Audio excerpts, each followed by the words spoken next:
మన స్థాయి చాలా చిన్నది. అలాంటి ఆయన గౌతమ్ సపోర్ట్ చేస్తున్నప్పుడు మీరు ఎందుకు రారు ఎదరికి? ఎవరన్నా చేసింది అంబర్పేట శంకరన్న.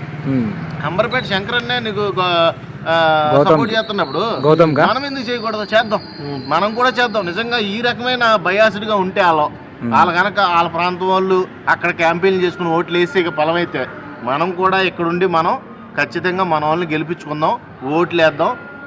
నేను చెప్పేది ఏంటంటే నిజంగా ఈ శనివారం లోపు మీరు ఎవరికైతే వేయాలనుకుంటున్నారో ఒక ఓటు ఎగస్ట్రా టేస్టీ తేజకి వేయండి. ఎందుకంటే డేంజర్ జోన్లో ఉన్నాడు కాబట్టి గ్రాఫ్లో ఒక ఓటు టేస్టీ తేజకి పడేయండి. రేపు ఒక్కరోజు ఈ నైట్ నుంచి నేను చెప్పేది అదే.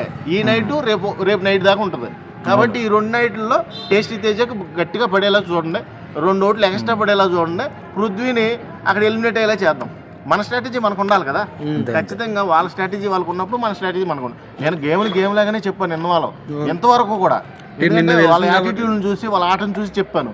కానీ వాళ్ళ యూట్యూబర్స్ ఇలాగా సోషల్ మీడియాలో వచ్చి ఈ రకంగా చేయడం నాకు కొంచెం బాధగా అనిపించింది.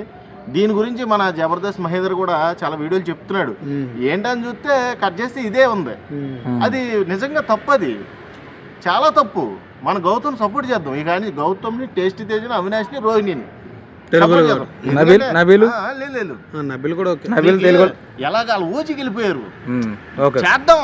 చేద్దాం తప్పని కాదు, ఫైనల్ గెలిపోయారు. విష్ణు, నబీలు ఎప్పుడు కూడా అటు సైడే ఉంటున్నారు కాబట్టి వాళ్ళకి ఏమి ఎఫెక్ట్ ఉండదు.